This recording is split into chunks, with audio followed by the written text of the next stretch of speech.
Hello, everyone.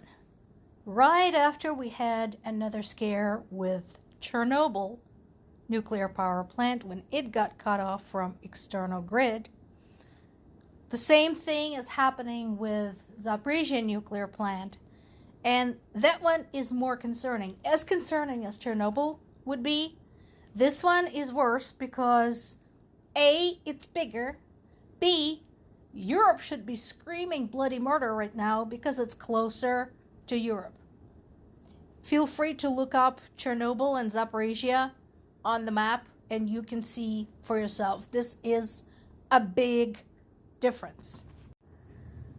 Now, UN nuclear watchdogs continue saying that this is a question of political will. No, sweetie, it is not a question of political will. It is a question of smacking Putin hard upside the head because he's going to keep doing shit like that for as long as he can get away with it. And so far, guess what? He's getting away with it. This is extremely dangerous. Do I need to explain to anybody why severing a link between a nuclear power plant and the grid is a problem? And I mentioned this in the past. This is not the only concern. The thing is that after the Chernobyl disaster, Zaporizhzhya nuclear power plant was revamped. Learning from the mistakes, learning from the disaster, safety protocols, safety features have been implemented to prevent this from happening ever again. However, that was under Ukrainian leadership. Unfortunately, Zaporizhzhya nuclear power plant was occupied by Russians in March of 2022. We have no idea what shortcuts they have been taken. We have no idea what maintenance they have not been doing. We have no idea whether or not they're observing the security protocols and maintaining the safety equipment, all of the safeguards that have been put into place. This is a problem. And as I said before, remember, the problem with nuclear fallout is that it does not know borders. It doesn't fucking care whether this is NATO or not, this is EU or not. And we all know who is responsible for this. Another tragic death, and this is again something that people of Europe should be concerned about.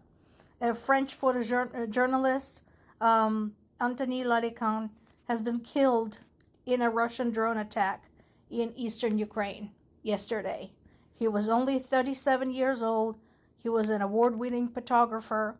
He was embedded with one of Ukraine's armored brigades. And yeah, this is not only a tragic loss, but it's also another piece of evidence showing that Russia is targeting journalists because they don't want people to see what is really happening at the front lines. They don't want that story told. And this brave man is far from the only one. I know that there are journalists embedded with Ukrainian military and on the ground in the cities from all over the world. They're trying to get the message through. They're risking their lives to get the world to understand that this is a serious problem. Freaking do something. And yes, thank you, Emmanuel Macron. I'm sure the man's family appreciates your deep sadness. And then what? What are you going to do about it? Yes, it is a war crime. It's one of many Russia had committed. What are you going to do about it?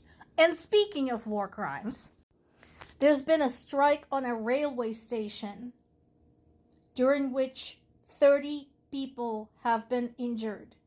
And we know that Russians knew that this was a civilian railway station, that these were civilians just waiting for a train. They knew this. They did this on purpose. And they did that shitty thing that they do. Once again, the thing that we have initially read about in Hunger Games, in the last book, in the Mockingjay, where they send one wave of attacks in, they wait for emergency workers to come running in to help people, and then they hit again. I don't understand why people don't understand how horrible, how cruel, callous, underhanded this is. Now, 30 people is what we know about right now. As you might imagine, when there is an attack on a transportation location like that, there's a lot of shit there to break. There's a lot of shit there to blow up. So this is what we know so far. And yeah, once again, I agree with Zelensky. The world has no right to ignore this. Russia continues exterminating people of Ukraine, regardless of their nationality, regardless of the language they speak, regardless of anything. This is not for the purpose of protecting the Russian-speaking population of Ukraine. The sole purpose of Russia's attacking Ukrainian civilians is terror. This is terror. They want to drive people to a point where they would beg their own government to surrender just so that the pain would stop. That is Russia for you. More to come.